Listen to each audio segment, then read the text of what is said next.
Notamos que el arte de la guerra se divide más naturalmente en el arte de la guerra, la operación y la guerra.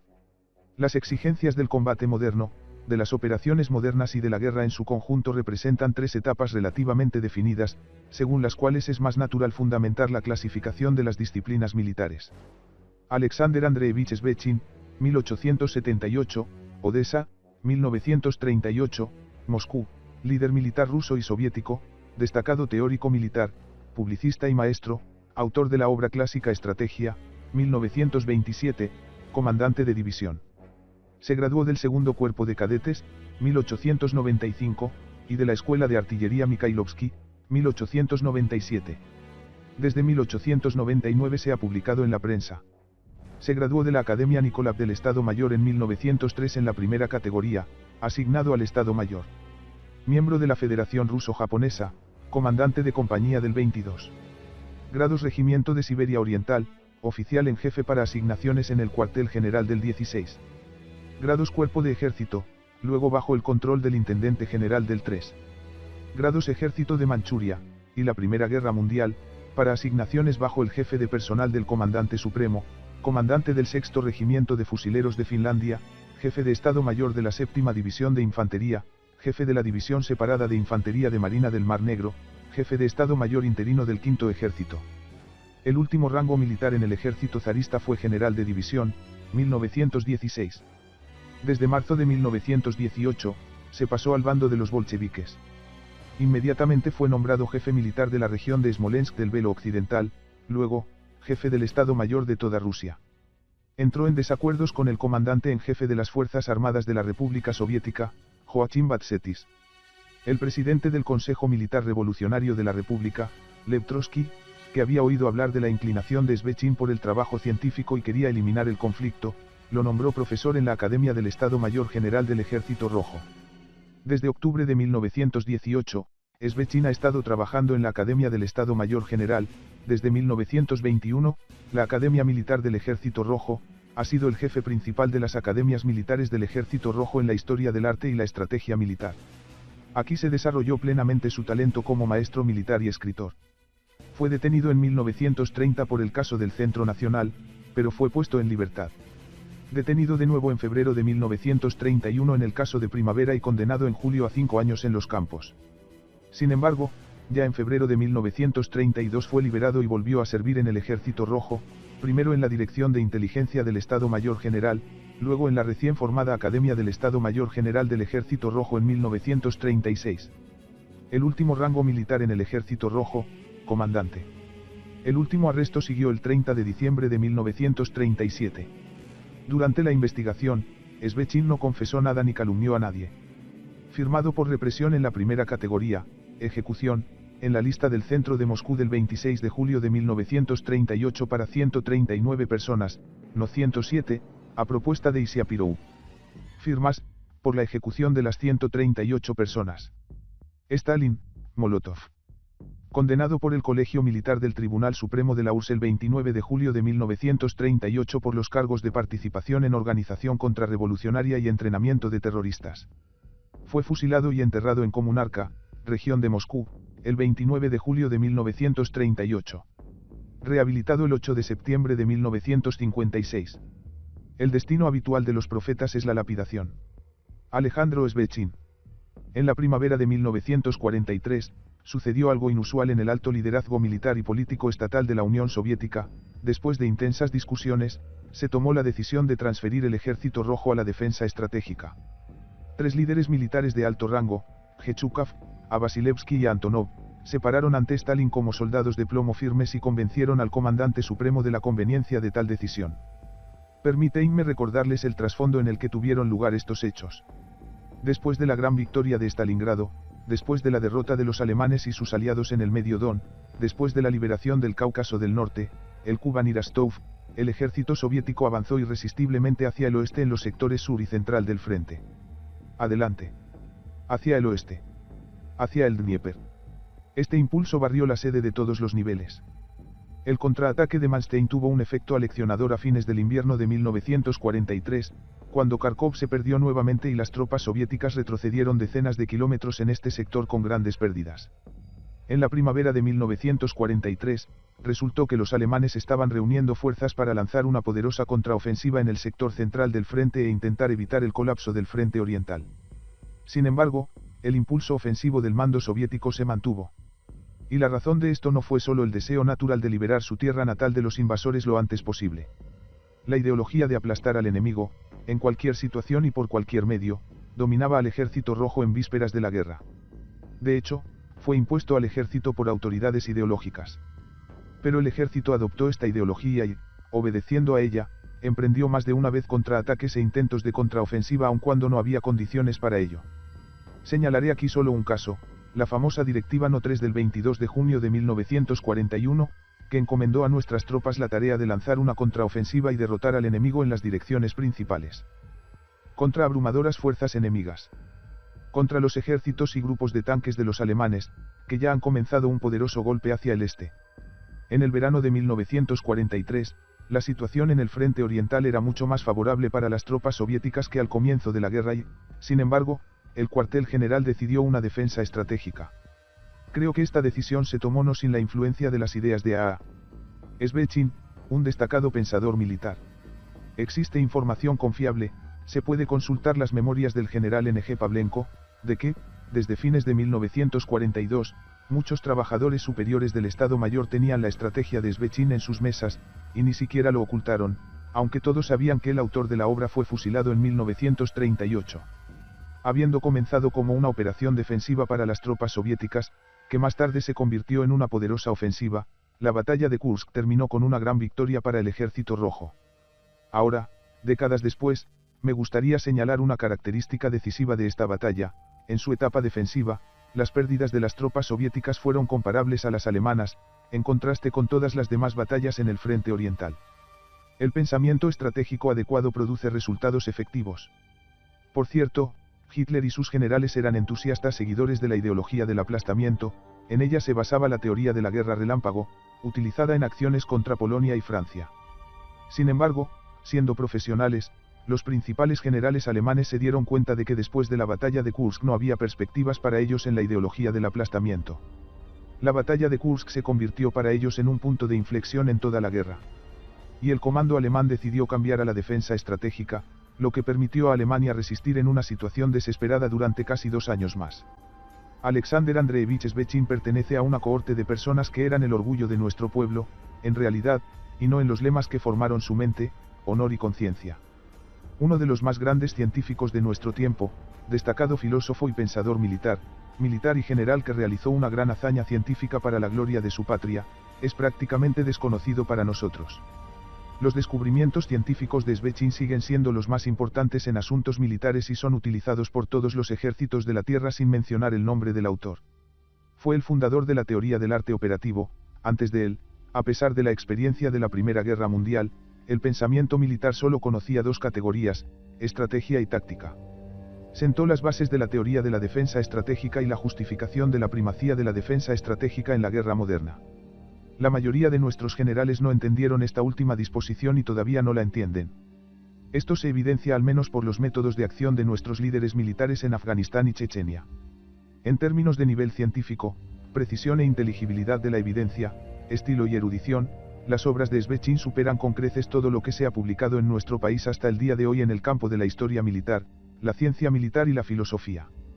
Es una pena que miles de nuestros comandantes nunca hayan tenido las obras de Svechin en sus manos, sino que nunca hayan oído hablar de ellas. Es como estudiar literatura rusa sin Pushkin y Leo Tolstoy. La biografía de Svechin se conoce solo a partir de sus documentos oficiales. Dicen que Alexander Andreevich tuvo 3 hijos. También se sabe que la esposa de Svechin sobrevivió a los horrores de los campos y murió a principios de los años 70, y el hijo mayor murió en el frente de la Gran Guerra Patriótica. No hay otra información. Quizás uno de los descendientes sobrevivió y responderá, y luego la biografía de nuestro destacado compatriota se conocerá de manera más colorida y detallada. A. Svechin nació el 29 de agosto de 1878 en Yekaterinoslav, en la familia de un general del ejército ruso. En 1866, a la edad de 8 años, ingresó en el segundo cuerpo de cadetes de San Petersburgo, y a partir de ese momento comenzó sus más de 50 años de servicio militar. Ascendido a oficial en agosto de 1895, se graduó de la Academia de Estado Mayor en 1903. Hablaba francés y alemán con fluidez, era uno de los oficiales más educados y eruditos del ejército ruso. Participó en primera línea en todas las guerras que Rusia libró en ese momento. Recibió todas las órdenes militares desde San Vladimir hasta San Jorge, medallas, armas doradas de San Jorge.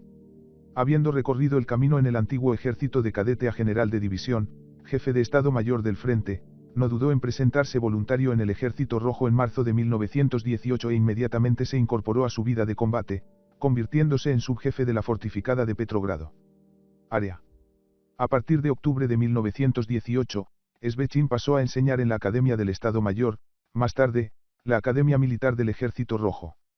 Si alguna vez tenemos un estudio fundamental sobre la pedagogía militar, entonces, sin duda, la figura de Alexander Andreevich será uno de los principales hitos en esta área.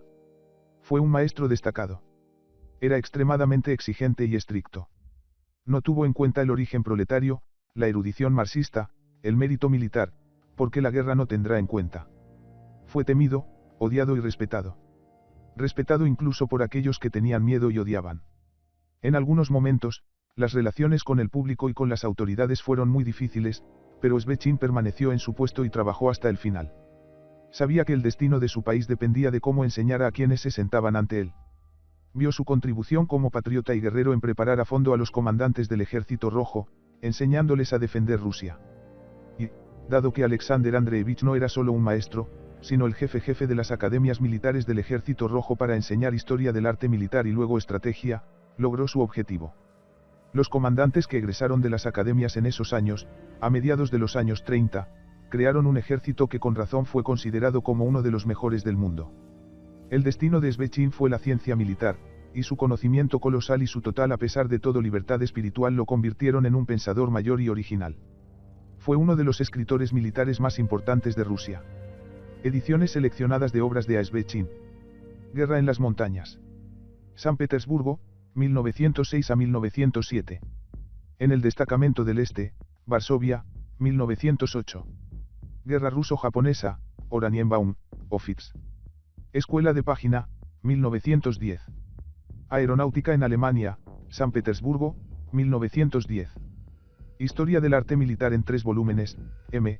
1922 a 1923, segunda ed. M. 1925. La evolución del arte militar en 2 volúmenes, ML, 1927 a 1928. Clausewitz, M. 1935. Así como compilado, editado y comentado en detalle por A. Svechin Estrategia en las obras de los clásicos militares. M. 1924 a 1926. La capacidad de Svechin para generalizar filosóficamente el nivel actual de los asuntos militares se basaba en conocimientos fundamentales. Y sobre todo, historia militar. Solo esto, conocimiento y generalizaciones, está prácticamente ausente en los trabajos soviéticos sobre historia militar.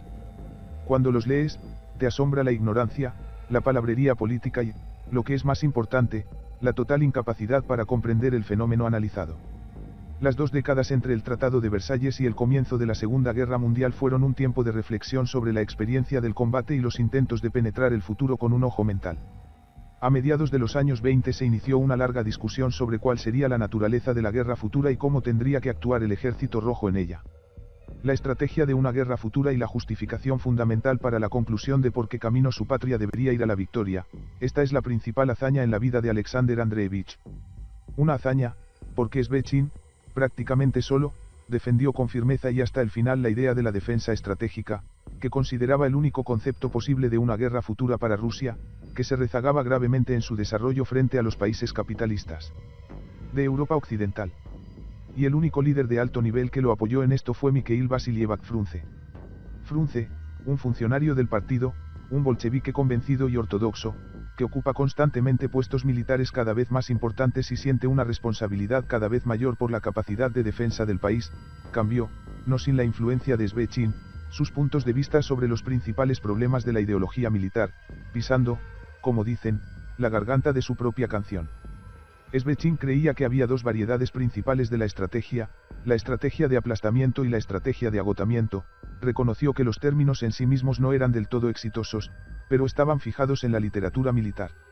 El aplastamiento implicaba una acción decisiva, una ofensiva desenfrenada con el objetivo de eliminar o incapacitar por completo la mano de obra del enemigo.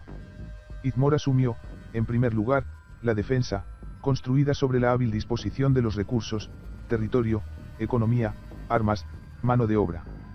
El énfasis predominante en la destrucción física o la supresión en condiciones de guerra total, y Svechin no tenía ninguna duda de que esta sería la próxima guerra, sería prohibitivamente costoso y probablemente conduciría a derrotas.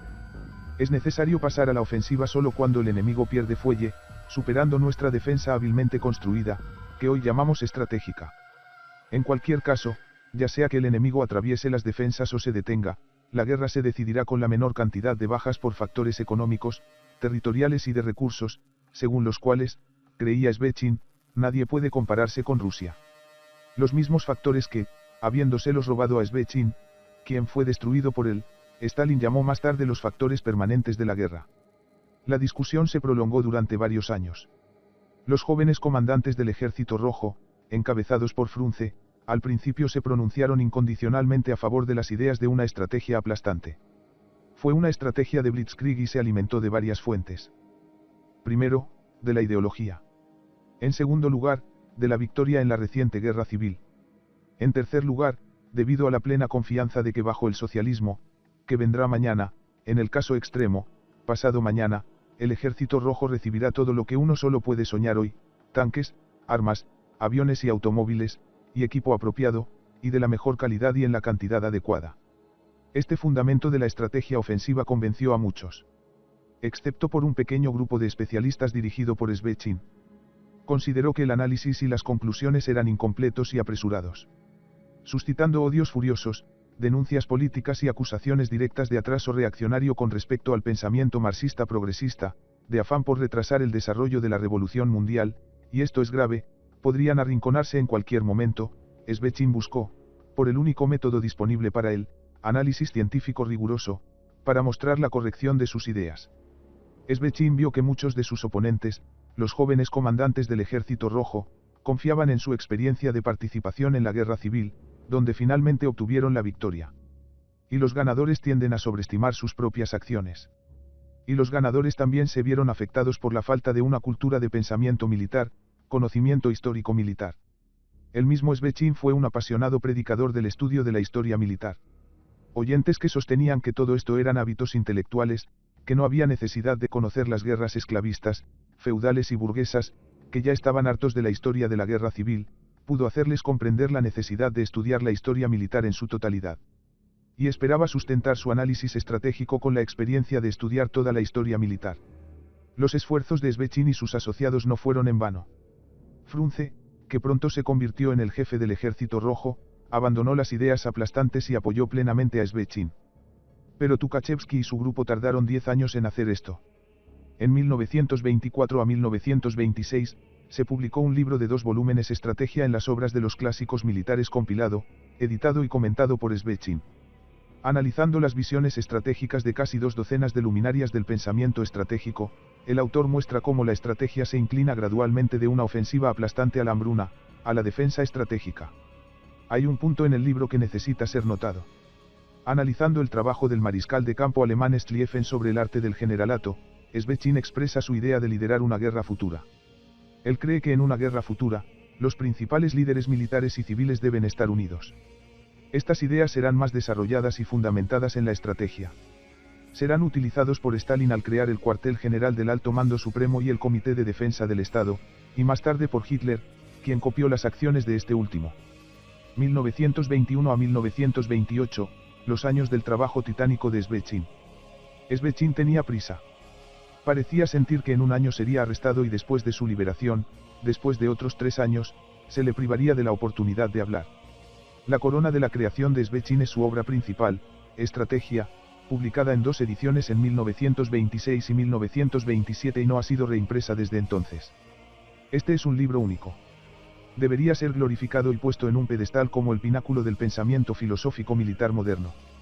Svechin consideró que la estrategia era un área especial de visión del mundo, mentalidad filosófica, característica de muy pocas personas. Pero los principios de la estrategia militar deben ser conocidos por todos los comandantes. Para eso se escribió el libro. Usando varios ejemplos, Svechin muestra cómo la ceguera estratégica de algunos mandos intermedios y superiores condujo a serios reveses. Ahora es imposible esperar librar cualquier tipo de guerra exitosa contra un enemigo entrenado si los comandantes no están preparados de antemano para resolver las tareas que los enfrentarán con el estallido de las hostilidades. Y en general, la estrategia no debe ser latina, dividiendo al ejército en iniciados y no iniciados.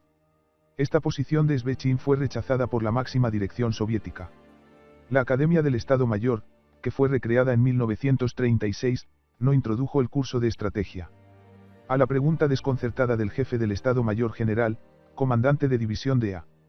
Kuczynski, en esta ocasión, el jefe del Estado Mayor General, Mariscal Yegorov, respondió que el camarada Stalin estaba personalmente involucrado en la estrategia, y que era asunto de los militares. Para llevar a cabo sus planes. Entre paréntesis, hay que decir que Kuczynski, no obstante, introdujo la enseñanza de la estrategia, incluyéndola en el curso de la historia del arte militar. Y no es de extrañar. Las opiniones sobre la estrategia de Stalin, su partido y los oficiales militares y Svechin eran diametralmente opuestas.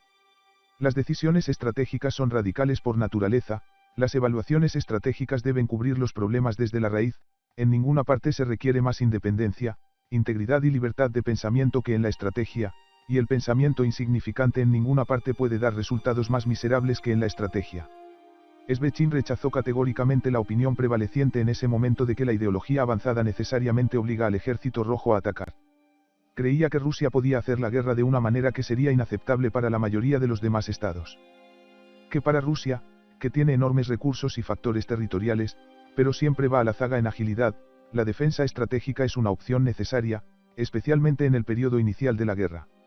Un objetivo ofensivo político también puede estar asociado con la defensa estratégica, la lucha se desarrolla simultáneamente en los frentes económico y político, y si el tiempo juega a nuestro favor allí, es decir, el equilibrio de más y menos se desarrolla en nuestros intereses, entonces el frente armado, incluso indicando un paso sobre el terreno, puede lograr gradualmente un cambio ventajoso en el equilibrio de poder. Hablando sobre la posibilidad de algunas pérdidas territoriales para obtener la capacidad de maniobrar y atacar desde las profundidades, Svechin advirtió categóricamente contra confiar en la inmensidad de los territorios rusos y advirtió que las esperanzas ignorantes de la mala transitabilidad de las carreteras rusas y su longitud podrían conducir al desastre cuando el enemigo se encuentra repentinamente en los centros de vital importancia del país. Conociendo nuestra realidad, Svechin creía que Rusia iniciaría la guerra insuficientemente preparada, no podía ni imaginar hasta dónde llegaría esa falta de preparación, y recomendaba no dejarse llevar por los continuos intentos de detener al enemigo que avanza con golpes en la frente, desperdiciando la mano de obra de las tropas en paquetes, pero inmediatamente prepare una defensa sólida con suficiente profundidad, y primero disminuya la velocidad y luego detenga al enemigo. Él creía que en este caso, el enemigo, a pesar de la mayor preparación, no podría avanzar a una mayor profundidad, sería drenado de sangre y detenido de manera confiable. Escribió, es necesario que el liderazgo de la guerra muestre suficiente firmeza y no desperdicie la capacidad de combate de la mano de obra, que se necesita para el momento de crisis, para defender varios valores geográficos.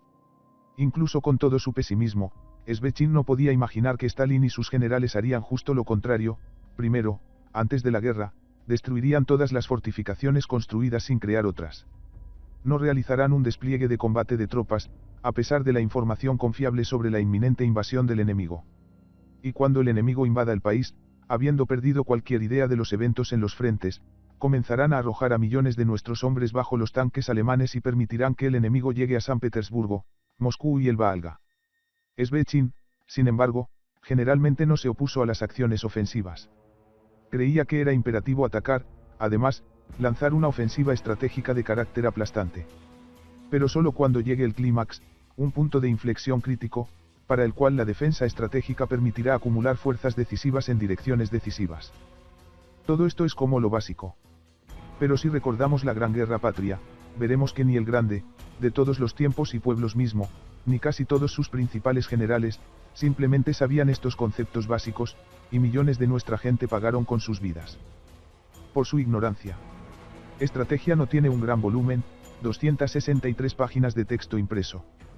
Pero cubre todas las cuestiones de la dirección del país y el ejército antes de la guerra y durante el periodo de hostilidades. La brevedad es el alma del ingenio.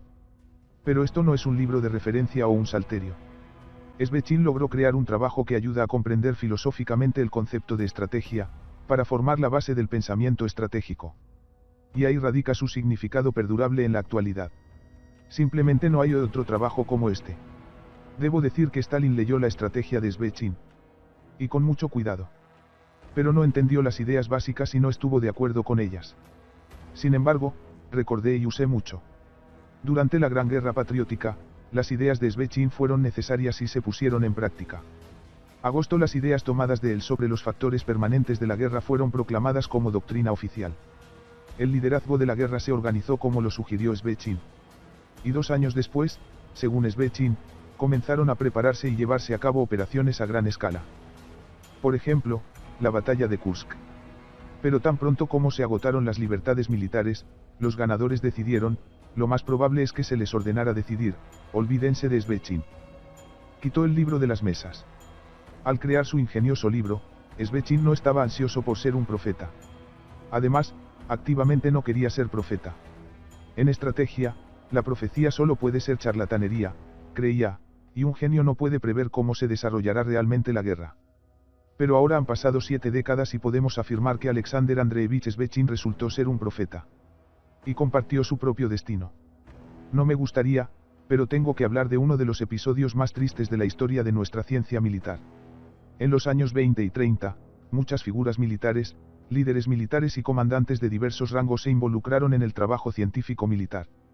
Entre ellos se encontraban personas mayores, exgenerales del antiguo ejército A.M. Zayonkovsky, A.E.G.U.T., V.F. Novitsky, A. Iverkovsky.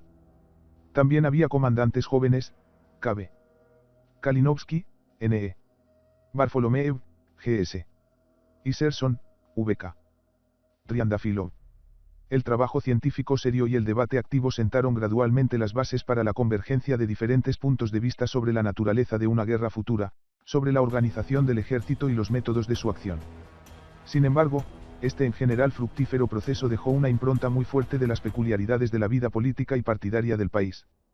El clan de los pensadores militares resultó estar infectado con el virus de la politiquería, la intriga, la falta de principios, al igual que otras instituciones de la vida pública. En 1930, después del primer arresto de Svechin, se celebró una reunión en Leningrado. Sobre la base de los materiales de esta reunión, se publicó un folleto en 1931 titulado Contra las teorías reaccionarias en el frente militar científico. Crítica de las opiniones estratégicas y militar científicas del profesor Svechin.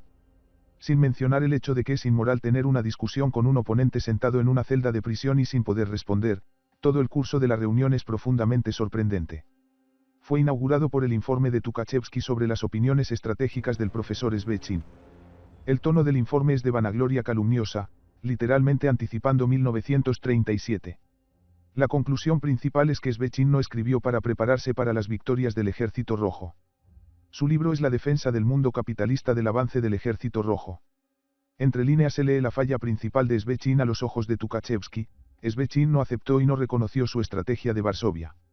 Uno puede entender el resentimiento de Tukhachevsky y estar en desacuerdo con Svechin al evaluar el plan estratégico de la operación de Varsovia. Una refutación de la opinión de Svechin solo podría ser un análisis profundo y detallado de toda la situación relacionada con el conflicto polaco-soviético de 1920, incluido el análisis de las operaciones militares. En 1930, Tukhachevsky no pudo hacer esto, ya que al hacerlo tendría que tocar el papel negativo de Stalin en esos eventos. Pero Svechin no tiene la culpa de esto. La mayoría de los discursos en esta discusión son calumnias maliciosas y denuncias de Svechin, hechas por envidia negra o por mezquindad. Pero el hecho mismo de convocar la reunión es evidencia de que, habiendo arrestado a Svechin, Stalin y Voroshilov estaban lejos de estar seguros de la corrección de sus acciones. El coro Ayeluisky en Leningrado no los convenció de nada. En 1933 se lanzó Svechin. Documentaremos el futuro destino de Alexander Andreevich. La orden de la NPO No 0224 del 28 de febrero de 1933 dice, está asignado para servir en el Ejército Rojo, léase, liberado de prisión, y asignado al cuarto departamento del Cuartel General del Ejército Rojo, GRU, Svechin A, manteniendo la categoría de servicio del cargo que ocupaba anteriormente. Dado que Svechin anteriormente ocupó un cargo de general y tenía categoría de general, su nombramiento en inteligencia estratégica indica que Stalin todavía necesitaba la mente y la experiencia de Svechin, que contaba con sus habilidades analíticas. En ese momento, solo había 2 generales de este nivel en el GRU, ya. Berzin, jefe del GRU, y Svechin. Desde 1936, Stalin, Voroshilov, Molotov, Kaganovich, Yezhov, Beria y sus secuaces comenzaron una campaña para destruir al Ejército Rojo.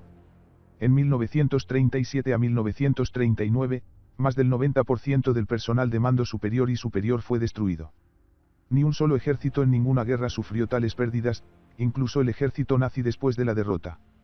El defensor del país, el Ejército Rojo, recibió un disparo en la espalda. Su sustituto, con el mismo nombre, como lo demostraron los eventos de 1941, resultó no ser apto para el combate, y le tomó 2 años volver a aprender a pelear. Los generales Svechin, designados por Stalin como los nuevos líderes del ejército, por supuesto, no leyeron. Pero no tenían opinión propia, eran obedientes y diligentes. Por todo esto, nuestro pueblo pagó un precio impensable, casi una cuarta parte de la población del país murió durante la guerra. De estos, 22 millones de soldados. Por cada alemán muerto, 7 de los nuestros. Y la parte más cultural del territorio del país también fue destruida y saqueada. El destino de Svechin estaba indisolublemente ligado al ejército.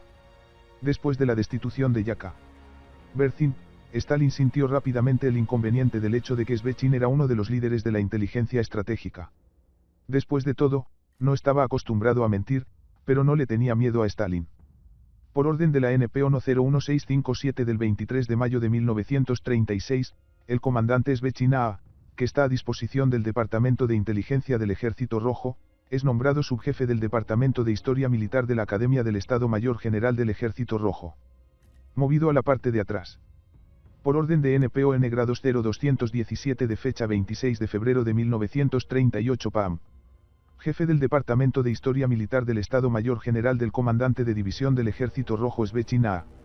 Está completamente despedido del Ejército Rojo en virtud del artículo 44, párrafo B del Reglamento sobre el Servicio del Mando y Personal de Mando del Ejército Rojo, debido a la imposibilidad de su uso posterior. Artículo 44, párrafo V, la redacción según la cual el verdugo del Ejército Rojo Voroshilov transfirió decenas de miles de comandantes del Ejército Rojo a manos de los verdugos de la NKVD. Uno de los pocos que pasó por el purgatorio chequista, Alexander Andreevich negó categóricamente cualquier culpa hasta el final, no traicionó a nadie, es decir, no firmó el testimonio escrito por los rompehuesos chequistas. Murió lisiado, pero no quebrantado. El 29 de julio de 1938, un disparo de pistola en la parte posterior de la cabeza en el sótano de la Lubyanka puso fin al trabajo creativo de Alexander Andreevich Svechin, de 52 años. El profeta fue asesinado a la manera bolchevique, vil y vil. Si hoy queremos una renovación, un renacimiento de nuestro ejército, entonces uno de los principales componentes de este proceso debería ser el regreso a él, a sus comandantes, del genio Svechin. Sus obras deberían volver a publicarse en su totalidad y convertirse en libros de referencia para nuestros académicos militares. Naturalmente, a muchos no les gustará. Porque Alexander Andreevich Svechin demostró que un uniforme burocrático tachonado de órdenes aún no es prueba de un servicio impecable a la patria. La expectativa de guerra distorsiona la economía. Esperando la guerra, no es en esta situación que nuestro país vivió los años anteriores a la guerra y da miedo decirlo. 40 años de posguerra.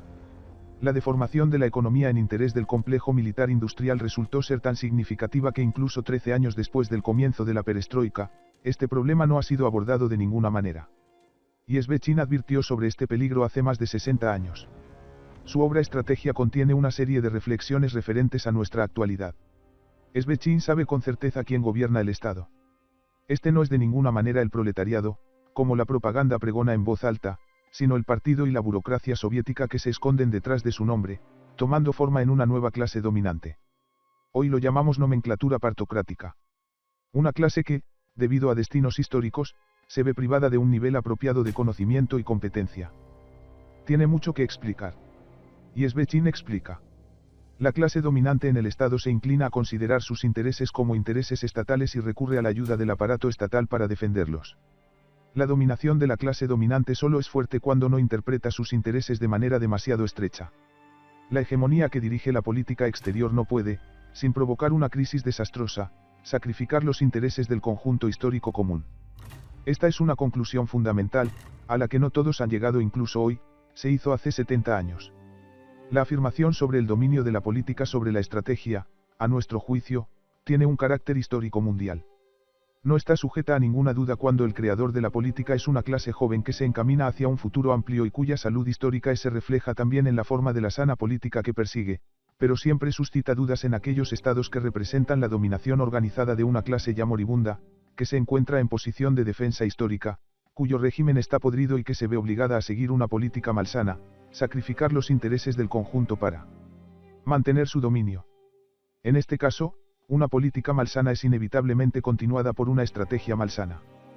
Providencia a través de las décadas. Y una advertencia más, la mera expectativa de la guerra, la preparación para ella, deforma la economía, cambia la proporción entre las partes individuales de la economía nacional, obliga al uso de otros métodos.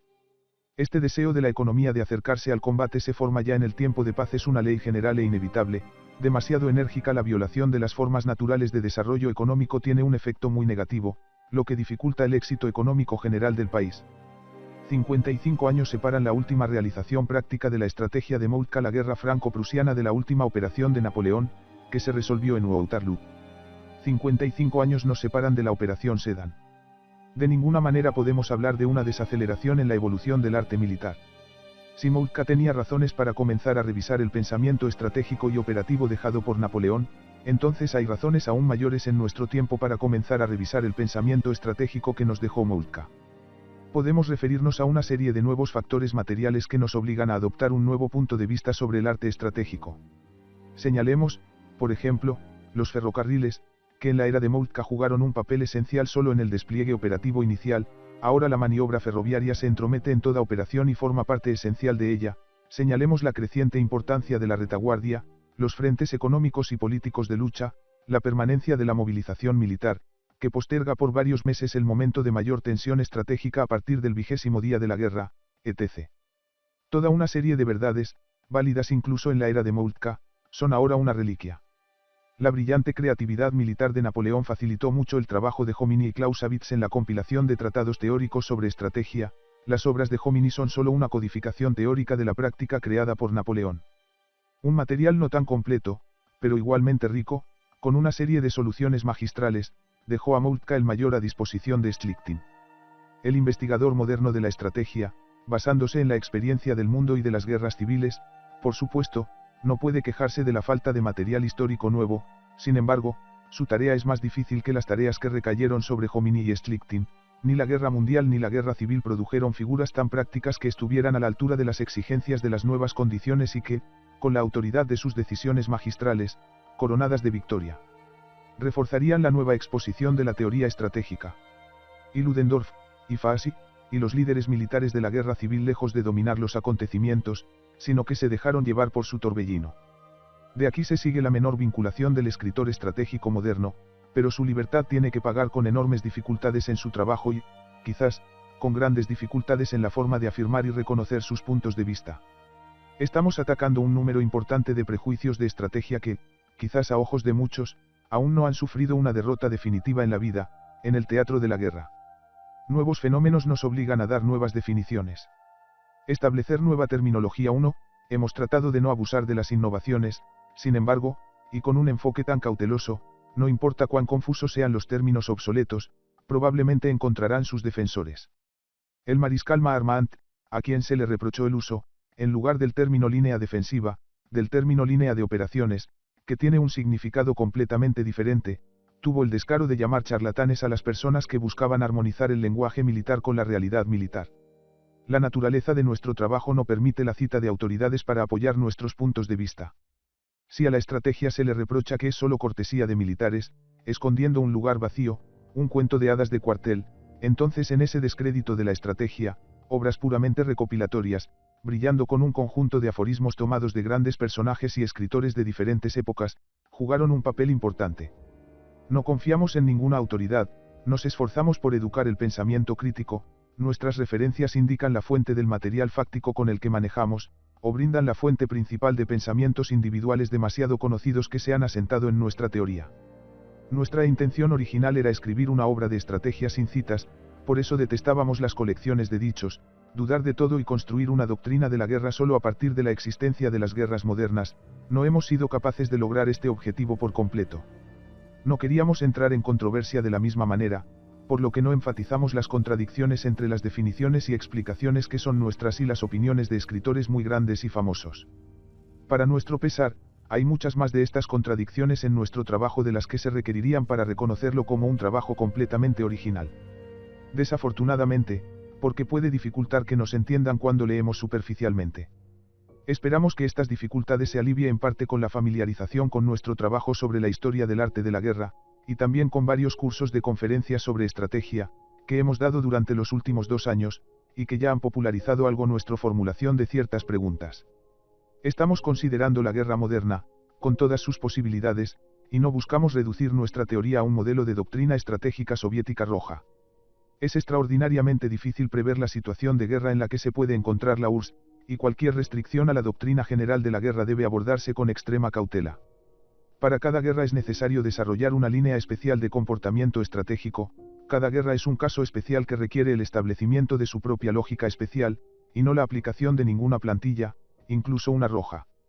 Cuanto más abarque la teoría todo el contenido de la guerra moderna, más pronto ayudará al análisis de la situación dada. Una doctrina estrecha tal vez confundirá nuestro pensamiento más que guiar su trabajo. Y no debemos olvidar que solo las maniobras son unilaterales, mientras que la guerra es siempre un fenómeno bilateral. Uno debe ser capaz de abrazar la guerra en la mente del otro bando, de aclararse a uno mismo sus aspiraciones y sus objetivos. La teoría solo puede ser útil cuando se eleva por encima de las partes, imbuida de un completo desapasionamiento. Elegimos este camino, a pesar de la indignación con la que algunos de nuestros jóvenes críticos encuentran un exceso de objetividad, una postura de observador estadounidense en asuntos militares. Cualquier traición a la objetividad científica será, al mismo tiempo, una traición al método dialéctico, al que decidimos firmemente adherirnos. Dentro del amplio marco de la doctrina general de la guerra moderna, la dialéctica hace posible caracterizar mucho más claramente la línea de comportamiento estratégico que debe elegirse para un caso dado de lo que podría hacerlo una teoría, incluso con solo este caso en mente. El hombre conoce solo discerniendo. Pero no teníamos la intención de escribir algo así como un veidicar estratégico que cubriera todos los aspectos más pequeños de la estrategia. De ninguna manera negamos la utilidad de compilar una guía de este tipo, cuya mejor forma probablemente sería un diccionario explicativo estratégico, que aclararía todos los conceptos estratégicos en una secuencia lógica. Nuestro trabajo representa un intento más militante. Hemos cubierto solo alrededor de 190 temas que nos parecían más importantes y los hemos agrupado en 18 capítulos. Nuestra presentación, a veces más profunda y reflexiva, a veces quizás incompleta y superficial, es una defensa y prédica de una cierta comprensión de la guerra, el liderazgo en la preparación para la guerra y las operaciones militares y los métodos de gestión estratégica. El carácter enciclopédico es ajeno a nuestro trabajo. Se ha llevado a cabo una unilateralidad particularmente deliberada en la presentación de cuestiones políticas que se tocan muy a menudo en este trabajo y juegan un papel importante en él. Un estudio más profundo probablemente llevaría al autor a una débil y banal repetición de aquellos pensamientos fuertes y vívidos que se desarrollan con gran autoridad y persuasión en las obras de Lenin y Radek sobre la guerra y el imperialismo. Desafortunadamente, nuestra autoridad en cuestiones de la interpretación moderna del marxismo es tan poco y tan acaloradamente discutida que un intento de tal repetición obviamente sería inútil. Por lo tanto, al presentar la conexión entre la superestructura de la guerra y su base económica, decidimos considerar las cuestiones políticas solo desde el punto de vista del especialista militar. Nosotros mismos somos conscientes y advertimos al lector que nuestras conclusiones sobre cuestiones de carácter político, precios de los cereales, ciudad y campo, cubrir los gastos de la guerra, etc., representan solo uno de los muchos motivos por los que un político debe guiarse al abordar estos temas. No es un error que un zapatero critique el cuadro de un artista famoso por la bota que lleva pintada. Tal crítica puede ser instructiva incluso para un artista. Logramos mantener un volumen bastante modesto para nuestro trabajo al rechazar una presentación detallada de hechos histórico-militares. Nos limitamos a referirnos a ellos. A pesar de tal reducción del material histórico-militar, nuestro trabajo es una reflexión sobre la historia de las guerras recientes. De ninguna manera estamos sugiriendo que tomemos nuestras conclusiones por fe, que el lector se una a ellos, tal vez haciendo ciertas correcciones. Habiendo hecho él mismo el trabajo de análisis sobre las referencias hechas, se habría obtenido un verdadero estudio de laboratorio de la teoría de la estrategia si un círculo de lectores se hubiera tomado la molestia de repetir el trabajo del autor, hubiera dividido entre sus miembros las referencias a varias operaciones y, después de haberlas reflexionado, las hubiera comparado. Reflexiones y conclusiones con las propuestas en este trabajo. Un trabajo teórico sobre estrategia solo debe ser un marco para el trabajo independiente por parte del estudiante de la misma. La historia debe ser material para el estudio independiente, y no ejemplos ilustrativos, a menudo amañados para la memorización. Muchos probablemente desaprobarán la ausencia en la obra de toda agitación a favor del ataque e incluso del aplastamiento. La obra aborda los temas de ofensiva y defensa, aplastamiento y agotamiento, maniobrabilidad y posicionamiento de manera bastante objetiva. Su objetivo es arrancar frutos del árbol del conocimiento del bien y del mal, ampliar los horizontes generales en la medida de lo posible, y no educar el pensamiento en anteojeras estratégicas. No tiene un ideal, un paraíso estratégico. Víctor Kassan proclamó una vez la subordinación de la verdad filosófica a la utilidad moral. Muchos doctrinarios estratégicos, que formaron, por así decirlo, una secta ofensiva, que abandonaron un enfoque objetivo de los fenómenos de la guerra, que creyeron en el poder victorioso de los principios, reglas y normas, se mantuvieron en el mismo punto de vista y no desdeñan incluso hacer malabarismos con material fáctico para lograr un efecto educativo. Estamos muy lejos de tales puntos de vista. No creemos que la teoría estratégica sea de ninguna manera responsable del impulso ofensivo en el ejército. Este último proviene de fuentes completamente diferentes. Clausewitz, que proclamó la defensa como la forma más fuerte de guerra, no corrompió al ejército alemán. Renunciamos a perseguir detalles y no dimos reglas. El estudio de los detalles es tarea de disciplinas que están en contacto con la estrategia, deteniéndose en detalle en cuestiones de organización, movilización, reclutamiento, suministro y caracterización estratégica de los estados individuales. Las reglas en la estrategia son irrelevantes. Es cierto que el proverbio chino dice que la mente fue creada para los sabios y la ley para los insensatos. La teoría de la estrategia, sin embargo, buscaría en vano tomar este camino y trataría de popularizar su presentación en forma de reglas estatutarias accesibles a personas que no tienen la oportunidad de profundizar de forma independiente en el estudio de cuestiones estratégicas y mirar la raíz. En cualquier cuestión de estrategia, la teoría no puede tomar una decisión difícil, sino que debe apelar a la sabiduría del decisivo. De lo anterior, el lector de ninguna manera debe concluir que el autor ve el colmo de la perfección en su obra. El autor dibuja claramente una falta de comprensión y profundidad insuficiente en el desarrollo de muchos temas. Dentro de la misma serie de preguntas, se podría trabajar en el presente trabajo por décadas más. Lo mismo hizo Clausewitz, quien no tuvo tiempo de terminar su estudio de la guerra en toda su vida, quien finalmente editó solo el primer capítulo, pero sin embargo creó una obra que conservará su significado, en parte, incluso en el segundo siglo de su historia. Existencia. Tal profundización del capital no cumple con las condiciones de nuestro tiempo. La evolución de la idea avanza a tal ritmo que después de trabajar durante décadas en la profundización del trabajo, uno puede retrasarse más que ponerse al día con el curso del desarrollo. Nos parece que, en cierta medida, el presente trabajo responde a la necesidad existente de generalización estratégica. Nos parece que, a pesar de todas sus imperfecciones, aún puede ayudar a comprender las características modernas de la guerra y ser útil para las personas que se preparan para el trabajo práctico en el campo del arte estratégico. Solo estas consideraciones movieron al autor a publicar este libro que, por supuesto, está lejos de ser original en todas sus partes. En muchos lugares, el lector encontrará ideas conocidas por él de las obras de Clausewitz, von der Goltz, Blume, Delbrück, Ragueno y varios de los últimos pensadores militares y políticos. El autor consideró inútil deslumbrar el texto con una indicación continua de las fuentes primarias de pensamientos que se disponen orgánicamente en esta obra y forman parte de ella como un todo lógico. Prefacio a la segunda edición. En 1923 y 1924 se asignó al autor a leer un curso de estrategia. El resultado de este trabajo de 2 años fue el presente libro. El autor tenía 2 tareas. El primero, el centro de gravedad del trabajo consistió en un estudio cuidadoso de las guerras recientes, observando la evolución que ha experimentado el arte estratégico en los últimos 65 años, y estudiando los presupuestos materiales que determinan esa evolución. La segunda tarea fue poner la realidad observada de nuestro tiempo en el marco de un determinado esquema teórico, para dar una serie de mensajes amplios que ayudaran a profundizar y comprender las cuestiones prácticas de la estrategia. En la presente segunda edición, el autor en muchos lugares, habiéndolos ampliado, hizo aclaraciones y desarrolló un poco la base histórico-militar de sus conclusiones. Revisó concienzudamente todas las numerosas críticas que había acumulado, ya sea en forma de reseñas impresas o cartas compiladas por círculos individuales, reseñas, instrucciones, aprobaciones y censuras de figuras militares y políticas prominentes e invisibles. Como pudo comprender y asimilar el punto de vista de la crítica, aprovechó los comentarios realizados y agradece la atención prestada a este trabajo. En general, Las ideas del autor sobre la evolución de la estrategia difícilmente fueron cuestionadas, pero su terminología, especialmente la definición de la categoría de aplastamiento y agotamiento, encontró varias interpretaciones y contradefiniciones.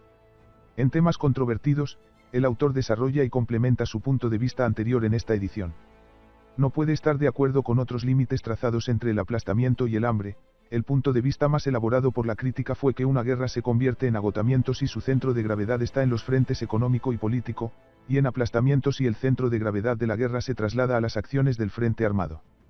Esto no es cierto, ya que la línea entre el aplastamiento y el agotamiento hay que buscarla no fuera, sino dentro del frente armado. Los conceptos de aplastamiento y agotamiento se extienden no solo a la estrategia, sino también a la política, a la economía, al boxeo, a cualquier manifestación de lucha, y deben ser explicados por la propia dinámica de esta última. Algunas dificultades surgen del hecho de que no inventamos estos términos. El profesor Delbruck, que desarrolló los conceptos contenidos en ellos, vio en estos últimos un medio de investigación histórica necesario para comprender el pasado histórico militar, que no se puede comprender en una sección, sino que requiere, al evaluar los hechos de la guerra, aplicar ya sea la escala de destrucción o la escala de agotamiento, dependiendo de la época. Para nosotros, estos fenómenos viven en el presente, unidos en una época, y no vemos la posibilidad, prescindiendo de los conceptos y términos que les corresponden, de construir teoría alguna de la estrategia. No somos responsables de la interpretación de quebrantamiento y agotamiento que nos es ajeno. Nos consideramos obligados a definir la categoría de aplastamiento por la brillante caracterización de Clausewitz. Sería una lástima intentar reemplazar la definición brillante, jugosa, rica en consecuencias y conclusiones de aplastamiento con otro concepto suavizado de aplastamiento a medio romper, marchito, que no da ninguna consecuencia ni conclusión, con el pretexto de que aplastar en su forma pura no es aplicable actualmente. Estamos más dispuestos a ir por el camino contrario, agudizar el aplastamiento hasta el límite, que difícilmente fue plenamente realizado incluso por la estrategia napoleónica real, sino más bien su idealización. El pensamiento de los teóricos de la estrategia anteriores se asociaba casi exclusivamente con el aplastamiento final. Para cumplir con la lógica del aplastamiento, se expuso el principio de la victoria parcial, se buscaron puntos decisivos, se negaron las reservas estratégicas, se ignoró la reconstrucción del poder militar durante la guerra, etc. Objetividad total, pero ruptura tajante con sus antecesores. Una especie de amante del hambre. La división en aplastamiento y hambre a nuestros ojos no es un medio para clasificar las guerras. La cuestión de la contrición y el hambre, de una forma u otra, se ha debatido durante el tercer milenio. Estos conceptos abstractos se encuentran fuera de la evolución. Los colores del espectro no evolucionan, mientras que los colores de los objetos se desvanecen y cambian. Y es razonable que dejemos ciertos conceptos generales fuera de la evolución, ya que esta es la mejor manera de entender la evolución misma. Obligar al aplastamiento a evolucionar hacia la inanición, en lugar de reconocer que la evolución procede del aplastamiento a la inanición, no le vemos el menor sentido. Svechin.